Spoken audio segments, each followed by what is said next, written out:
Le 10 octobre courant, à la faveur de la rentrée judiciaire, les magistrats ont été sommés d'agir conformément à la loi, aux principes d'éthique et règles de déontologie. Soupçonnant ses collègues de ne pas veiller à l'intérêt public, le commissaire général à la loi près le Conseil d'État les a invités à faire montre d'indépendance, leur recommandant de la prévenance vis-à-vis du peuple. Leur reprochant de faire peu de cas de la dignité, le premier président du Conseil d'État les a priés de se conformer aux exigences de probité, d'intégrité, de loyauté, de disponibilité, de discrétion professionnelle et d'attachement à la qualité du service. Autrement dit, Anita Mébiam Kouambi et Jean-Paul Commanda accusent les magistrats de ne pas défendre l'intérêt général. Encore moins d'œuvrer à la cohésion sociale.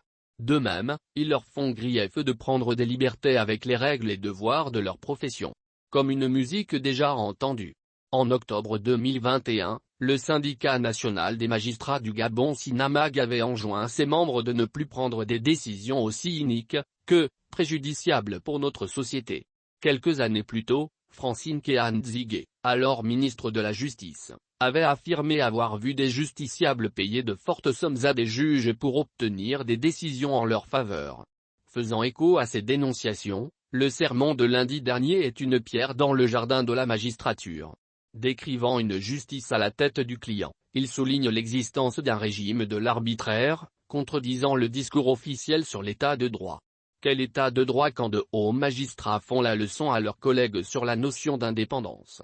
Ou quand ils sont contraints de les supplier de mieux gérer leurs accointances tant dans le cadre professionnel que dans le cadre privé, comme une manière de reconnaître leur assujettissement à divers cercles dans un environnement où la méfiance le dispute à la défiance à l'égard des institutions. Les piques d'Anita Mébiam Kouambi et Jean-Paul Commanda ne sont pas pour rassurer.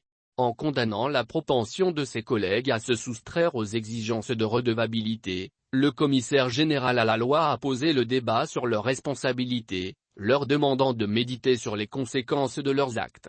En leur rappelant la nécessité de garantir les libertés individuelles, les libertés publiques, elle a émis des doutes sur les conditions de délivrance des mandats de dépôt, laissant transparaître des inquiétudes quant à notre vivre ensemble.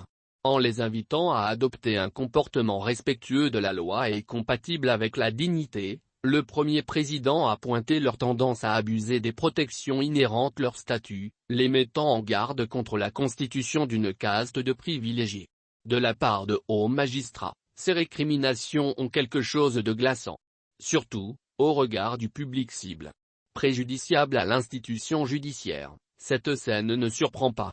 En se lançant dans des règlements de compte maquillés en opération de lutte contre la corruption, l'exécutif avait choisi d'instrumentaliser l'ordre judiciaire.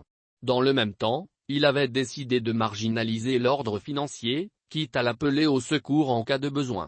En procédant à des nominations irrégulières, en contournant toutes les procédures, il a obligé l'ordre administratif à cautionner ses errements.